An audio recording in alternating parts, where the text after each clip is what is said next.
আসসালামু আলাইকুম রহমতুল্লাহি ওবারাকাতু। আমরা বিভিন্ন স্থানে রাস্তাঘাটে, হাট বাজারে এবং বিভিন্ন স্টেশনে দেখতে পাই যে বিভিন্ন ধরনের মাজার ইত্যাদির দান বাক্স ঝুলিয়ে রাখা হয় এবং অনেক মানুষকে সেই সমস্ত দান বাক্সে কেউ সওয়াবের নিয়তে, কেউ বা মনের আশা পূরণের উদ্দেশ্যে বিভিন্ন নিয়তে সেগুলোতে বিভিন্ন অর্থ, টাকা কড়ি দান করে থাকে। আমরা দেখেছি যে বিভিন্ন স্থানে যে দান বাক্সগুলো বিভিন্ন মাজারে ঝুলিয়ে রাখা হয়, সেই সমস্ত দান বাক্সগুলোর মাঝে দান করেন এরকম মানুষের সংখ্যাও কম নয়। এছাড়াও আমরা দেখি যে বিভিন্ন মাজারের মাঝে, দরগাহের মাঝে বিভিন্ন সময় মানুষ বিভিন্ন ধরনের মান্যত ইত্যাদি করে থাকে।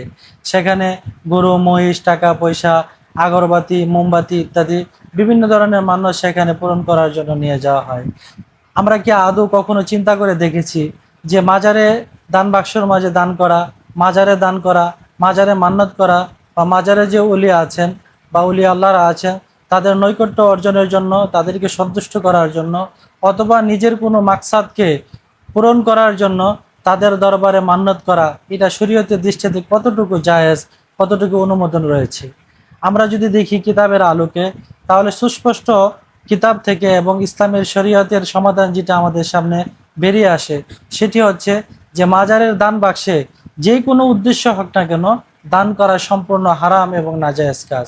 এছাড়া মাজারের নামে মান্যত করা, মাজারে মোমবাতি, আগরবাতি, অর্থদান, এমনকি গরু, মহিষ, ছাগল ইত্যাদি বিভিন্ন প্রাণী সেখানে নিয়ে যাওয়া, সেখানে দান করা সম্পূর্ণ নাজায়েজ এবং হারাম। কথাটি কি আমি আমার নিজের থেকে বলেছি, না ইসলামই এই সমাধান দিয়েছে? দেখুন, আপনাদের সামনে আমি ফতোয়া শামী আর দরুল মুখতার থেকে দেখাচ্ছি। ফতোয়া শামী যেটা আদরুল মুখতার খণ্ড নম্বর 3 পৃষ্ঠা নম্বর 491, এখানে সুস্পষ্ট আদরুল মুখতারের মাঝে লিখেছেন, ওয়ালাম আন্না নাজরাল্লাযী ইয়াকাউ লিল আমওয়াত মিন আকসারিল আওয়াম ওয়া মা ইউখাযু মিনাদ দারাহিমি ওয়াশ শামি ওয়াজ যাইতি ওয়া নাহবিহা ইলা যারাইল আউলিয়াইল কিরাম তাকাররুবান ইলাইহিম ফাহুয়া বিল ইজমাই বাতিলুন ওয়া হারামুন। এখানে বলেন যে মান্যত, মৃত ব্যক্তিদের উদ্দেশ্যে মান্যত করে সাধারণত জনসাধারণ ব্যক্তিবর্গ যে সমস্ত টাকা পয়সা, মোম, আগর ইত্যাদি সহ বিভিন্ন পশু প্রাণী বিভিন্ন মাজারে উলিদের দরবারে মান্যত করে নিয়ে যায়, তাদের সন্তুষ্টি অর্জনের উদ্দেশ্যে ফাহুয়া বিল এজমাই বাতিলুন ওয়া হারামুন, সর্বসম্মতিক্রমে মাজারে আগরবাতি, মোমবাতি, টাকা দান করা, মাজারের দান বাক্সে টাকা দান করা, মাজারে এ ধরনের প্রাণী ইত্যাদি নিয়ে যাওয়া, এটা ইসলামী জগতের সর্বসম্মতি মতে এটা হারাম। অতএব আমরা যারা মাজারের মাঝে দান করতেছি, আমরা অনেক সময় অনেকে সওয়াবের নিয়ত করে থাকি। ভুল, আমরা ভুলের মাঝে আছি, আমরা ভ্রান্তির মাঝে আছি। মাজারে দান করাতে কোনো ধরনের সওয়াব তো নেই, বরং এটা সম্পূর্ণ গুনার কাজ এবং হারাম কাজ।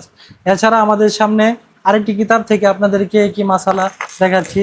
এই কিতাবটির নাম হচ্ছে আশরাফুল ফাতাওয়া। আশরাফুল ফাতাওয়া খণ্ড নম্বর 1 পৃষ্ঠা নম্বর 482। এখানে লেখেন, लोग मज़ारू के लिए उसके बक्स वगैरह में जो रुपये पैसे बत्तियाँ देते हैं ये सब हराम है। মানুষেরা মাজারে দান বাক্সর মাঝে টাকা পয়সা, বাতি ইত্যাদি যাহা কিছু দান করে থাকে সবই হারাম। अगर मालिक मालूम हो तो रुपये वगैरह उसके पास वापस कर दिए जाए। যদি এই সমস্ত দানের টাকা কে দান করেছে তা যদি জানা থাকে, তাহলে মাজার কর্তৃপক্ষের উপর কর্তব্য হচ্ছে এ অর্থ তাদের কাছে ফিরিয়ে দেওয়া।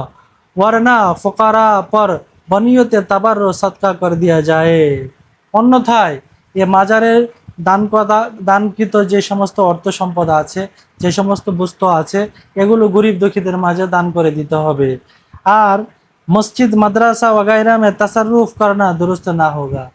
মাজারে দানকৃত অর্থ এতটাই মানে জঘন্যতম যে এই মাজারে দানকৃত টাকা এগুলো মসজিদে, মাদ্রাসায় কোনো কিছুতে ব্যবহার করা বা লাগানোর কোনো সুযোগ নেই। এগুলোকে গরিব দুঃখীদের মাঝে বন্টন করে দিতে হবে। সুতরাং আশরাফুল ফাতাওয়া এবং ফতোয়ায়ে শামী এই কিতাব সমূহের আলোকে আমাদের সামনে স্পষ্ট হয়ে গিয়েছে যে মাজারের দান বাক্সে দান করা, মাজারে মান্যত করা, সেখানে টাকা পয়সা, গরু, মহিষ, ছাগল ইত্যাদি, মোমবাতি, আগরবাতি ইত্যাদি দান করা এগুলো সম্পূর্ণ হারাম। অতএব কোনো মুসলমান যেন মাজারের দান বাক্সে 1 টাকাও দান না করে। কোনো মুসলমান যেন মাজারে কোনো কিছুই মান্যত না করে এবং কোনো অনুদান না দেয়।